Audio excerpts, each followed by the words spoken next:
This is Theory of Change. I'm Matthew Sheffield. Thanks for joining me for another episode. Before we get into today's program, I just want to mention that Theory of Change is part of the Flux Media Network, so go to flux.community for more podcasts and articles about politics, religion, media, and society, and how they all intersect. And we have paid subscription options on Patreon and Substack. If you want to support the show, that would be much, much appreciated, and I would encourage you to do so. All right, so let's get into today's program. The 2024 presidential election had a number of surprising demographic results, but one of them is that young people, ages 18 to 25, depending on the analysis, actually voted in majority for Donald Trump. In a lot of ways, this makes no sense at all, because Donald Trump is incredibly old, and his policies are even older, going back to the presidency of William McKinley, a guy who was elected in the 19th century. This doesn't make sense in a lot of ways. That is absurd. And yet, if you look at the particular circumstances faced by a lot of young people, you see a system that has failed them and justifiable rage at that system. College is unaffordable, getting a job is worse than ever, and being able to support yourself or buy a house is out of reach for many millions of Americans. A circumstance that did not exist for the baby boom generation and many older Gen X people. The system, quote unquote, is failing a lot of people, young people in particular, in regards to dating and sex. But it started off as something that was good, and that is the Me Too movement, which made it so that women were not subjected to sexual harassment, or at least the norms against it became much more strong. But the reconfiguration that came out of that has made it so that people are having to renegotiate where they are and who they are, particularly within the heterosexual community. People are trying to figure out, what does it mean to have a sexuality, and what do they want from it? And can they even get it at all? These are serious questions, and my guest on today's episode is someone who's thought a lot about them. Her name is Hazel Grace. She is a porn star, and she's also the founder of In Melanin, which is a community and production company for women of color in the industry. And joining me now is Hazel Grace. Hey, welcome to Theory of Change. Hello, how are you? Good. I'm great. I'm looking forward to this conversation. You have a lot to say about a lot of things. So, yeah. All right. Well, so let's just maybe start off with giving people kind of a background of, where you're from and where you grew up and all that stuff. I grew up in Alabama, Millbrook, Alabama, small town. What part of Alabama is that? Central Alabama. Yep, I grew up there. I graduated in 2016. I got married in 2018. When I graduated, I had gotten accepted into a couple of colleges in North Alabama, and ultimately decided, as I was registering for classes, that is not what I wanted to do. And even to this day, doing what I do and running my business and all that, I'm still this person of I don't want to sign up for that amount of debt, not knowing how I'm going to be able to pay it off. And that point in 2016, the shine that was on top of college life had already been well gone for most people. We had seen people sign up for the American dream and end up with $50,000 to $100,000 in student loans and not able to get a job in the field that they wanted. At that time, that whole college boom, it was dead at that point in 2016. And so a lot of us we were over that lure, and we were making educated decisions based on all that information. And I decided, I just don't think this is a good move. At that time, it wasn't that I didn't still want to go to school. I still wanted to go. I still wanted to major in political science. I still had major dreams of becoming a politician someday. I just did not want to struggle all the way through. I just felt like, okay, I'll start a job. I was working at 3 different jobs, and, I'm just trying to figure out how I'm going to save up money. My first was to get a car, move into a place, and then start saving up money so that I could at least pay for, my tuition, my books, something, because to take on all of that, to me, just felt like I'm already starting at a loss. From a middle class to low class family in Millbrook, Alabama, I'm already starting at a loss to sign up for that much debt. In my opinion, I would always be working to pay off that debt. My life would never be mine. It would always be working towards this goal. And I never wanted to view life that way. I always felt like, if I'm going to live, I want to live for myself. I want to do things that I want. I want to do things that make me happy. I want to do things that make me feel fulfilled. Um, and I just couldn't see myself being fulfilled or feeling fulfilled knowing that I had that hanging over me. To me, money is a big thing, and money is a big thing in this country. And I just think a lot of people, when they think that it's for the greater good, which in a lot of cases it is, they tend to just brush that off. And that's how so many people ended up with so much student debt to get to their prospective fields. And so, as during all that, I decide I'm just going to be a housewife. I'm going to, work my 3 jobs until I can afford to go to college. I meet my husband. Well, I had already known my husband, but we started dating right after I graduated high school, and we got married in 2018. He joined the military, the Marine Corps, later that year, and we moved to California together so that he could start his duty station at Camp Pendleton in Oceanside, California.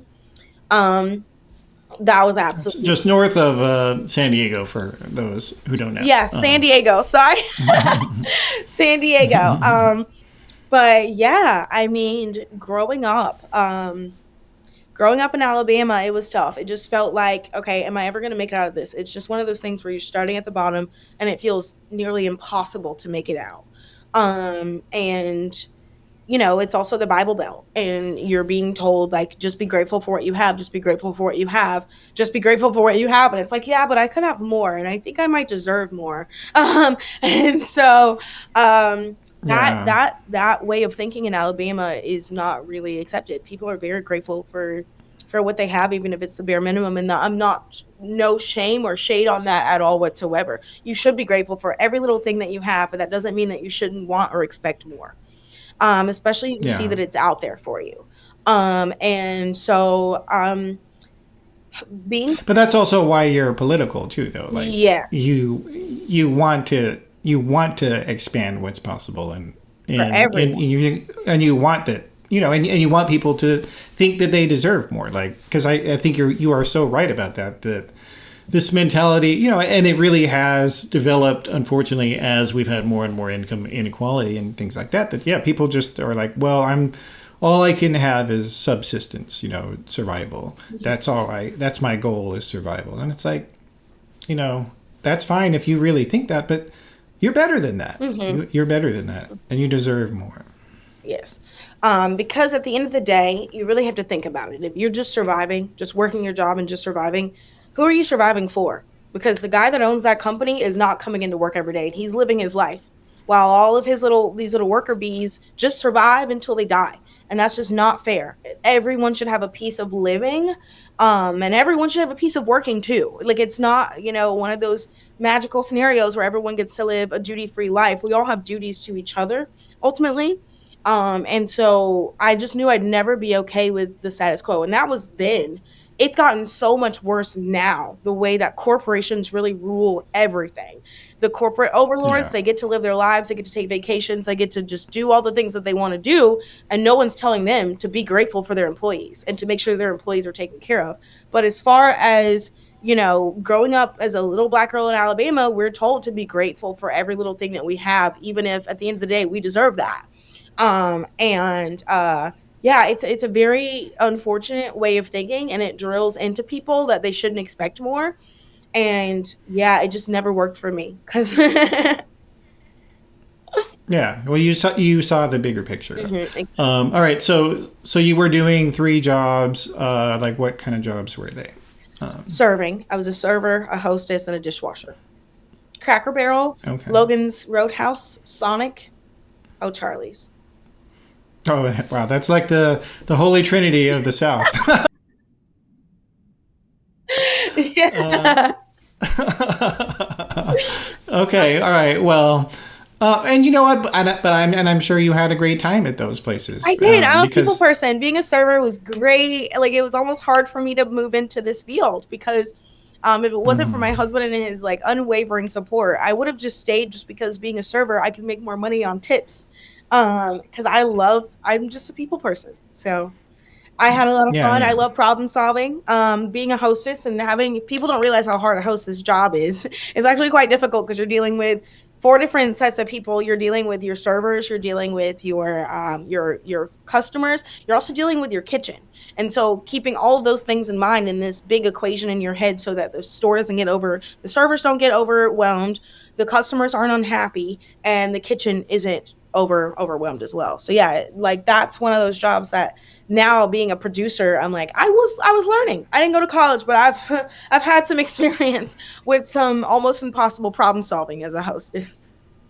And so you were always a person who was trying to find the bigger picture and trying to look beyond yourself, but also being introspective. So, but at the same time, as you said, you grew up in the Bible Belt, where you everybody, especially for black girls, like you are expected to go to church and do all the things that they say. And that was, as I understand it, how you grew up. But you kind of started to see the bigger picture in that regard as well. Yeah, definitely. Yes, for sure. It wasn't like a one day, like a moment where I could remember where I was like, I no longer believe in any of this stuff. I'm no longer that person. I think it was a gradual thing for me.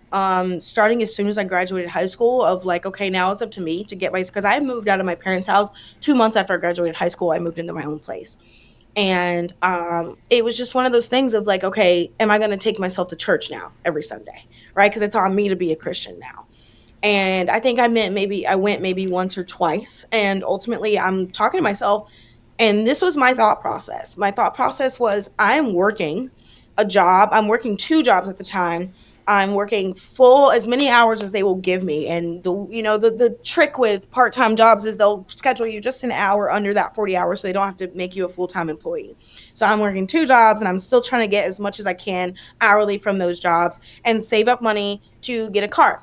I grew up in a household where I think a lot of black families have this experience where as soon as you turn 16, 17, 18, and you graduate, you're expected to then start paying bills in your parents' house. You're supposed to help, right? And so the reason I moved out as soon as I graduated was because I felt like if I'm helping you to pay bills, how am I going to grow and get to a point where I can, move out, right? I'm paying bills here that I can't really save up for that and save up for a car, save up for college, etc.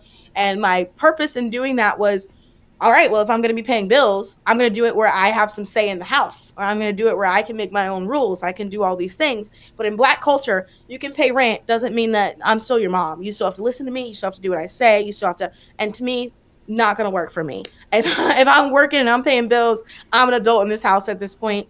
And so I decided I'm going to move into my own place. I'm still paying bills, so I still have to pay rent. And now I'm saving up for my car and I'm saving up for college. And I'm like, this is a lot on me. I'm getting paid $7.25 an hour at a job that should be paying far more. I'm working two jobs. I can still barely cover my rent and save up for a car and make sure I have food and all of that stuff. On top of that, to get to and from work, I have to give people gas money to take me to work and to pick me up from work because Uber wasn't a thing at the time. And so it felt like I'm barely getting paid anything. And I've got to spread that out as far as I can get it, as well as saving up. And so it really came down to having this conversation with myself of, I can still have a relationship with religion or with God and have my own relationship, because if it's the God that I think and it's the God that I want to love and look up to, he's not going to judge me for doing what I need to do and working on Sundays instead of coming in to spend a few hours, at church. Because, and at that point, at that moment is when I started to paint my own picture. I was like, oh, well, if this is the God that I want, right? Because God is who you believe that he is, and it's the person that you have a relationship and a connection with. If that's the case, then this doesn't have to be the exact same way that they do it. And this doesn't have to be I can have my own relationship with God, which I've been told that growing up, but the way they do it, they're like, you can have your own relationship, but it's supposed to be this way, this way, this way. It's supposed to act this way, this way, this way. And it's like, but you told me he was my best friend. My best friend's supposed to let me act how I want to act, blah, blah, blah. And so I started deconstructing that idea of what their idea of it is. And okay, what is my idea of this person going to be? And even from that, and that was a heavy, heavy on my heart for a while. And so from 18 to 19 to 20, I'm going through that process of deconstructing and reconstructing what God is to me. And it just started to die off even more because, again, I'm an adult now. I'm starting to see all of this just havoc and chaos in the world. And to think that there's a person out there that's allowing all of this to happen, and he's supposed to be the greatest and he's supposed to be the best. But time after time, the Jews are persecuted, the blacks are persecuted, the gays are persecuted, anyone that's not like you is persecuted. This is not the person that you've explained to me as God. And so it just became this, like, all of this was a lie. Let me just go on with my life and focus on what's real, what's in front of me, what I can prove, what I can move forward with to make my life better. At the same time, again, I had reconstructed what my idea of God was. And my idea of God was, as long as I'm being a good person, I'm not stealing, I'm not lying, I'm not cheating, I'm treating every person like family, which I still do to this day. I treat stranger, I would give them the shirt off my back. If I am that person at my core, that man will let me into heaven. Like, he's not going to care what I'm doing on a daily basis. He gave me free will for a reason. And so I had made that peace with myself. And then from there, just, as you see, it's like my whole idea of this has just evolved and evolved over time to where now I'm at this point where, like, I don't claim to be a religious person. I don't go to church. I don't. I mean, there's not really much more, that Christians do. I do all the other things. I donate to people and to charities. I give my time and my grace to people, and of course, like I said, the no stealing, cheating, lying. And so that's the best that I can do to be a good Christian. I don't think me altering everything else about myself is necessary, but that's what they tell you. And so at that point, it was like, okay, I'm going to focus on what's real, what's right in front of me. But I must say, like, even now to this day, if it gets really hard, and like, I'm saying really hard, like, I've been going through it for months, I don't know what's going on, I'll say a prayer. I will say a prayer. I will acknowledge I don't talk to you often. I know that you're always watching over me, blah, blah, blah, blah, blah. I just need someone to be by my side to get through this, because right now I don't feel mentally strong enough to handle whatever it is I'm handling. I'll say a little prayer and I'll move on. If my life starts to get better, I'll acknowledge, like, oh my God, thanks, bro. Like, but for me, religion as a concept and as a conversation, even for me, really stopped a year before I joined the industry. And I think I was able to really grow my confidence in who I am as a person and all of those things because I didn't put that at the forefront of my personality. Because in the South, being a Christian is half the people's personality. It's just all that they are. It's all they can talk about. And you don't find yourself or find what you want and what you love and who you are when you're following that roadmap, if that makes sense. So you mean that, like, they've sort of externalized their identity in a Exactly. sense. Exactly. And I gotta say, I do find, vanilla people to be quite boring, whether that's monogamous or extremely religious. Their lifestyles are just quite boring. They go to work, they go to school, they pay their bills. They, like, what part of that is for you? What part of that makes you happy? Yeah. What part of that is, What are you thinking? yes, exactly, Feeling. exactly. Yeah. And so, yeah, I decided this is fake. It's not at all what it was explained to me as. The people that are practicing it are very fake. It was just one of those things of, I'm gonna start living my life now and stop worrying about, am I being a good Christian? Am I being a good person? All that tied back to what I was taught in the Bible Belt. I need to quit trying to be that person. I'm never gonna become who I'm Yeah. supposed to be if I continue to try to fit their mold. And so, yeah, I broke Yeah. free. But like I said, it wasn't just a one day decision. It was like this overall transformation of me deconstructing, reconstructing, and having these realizations and deciding what to do with them and how to move forward.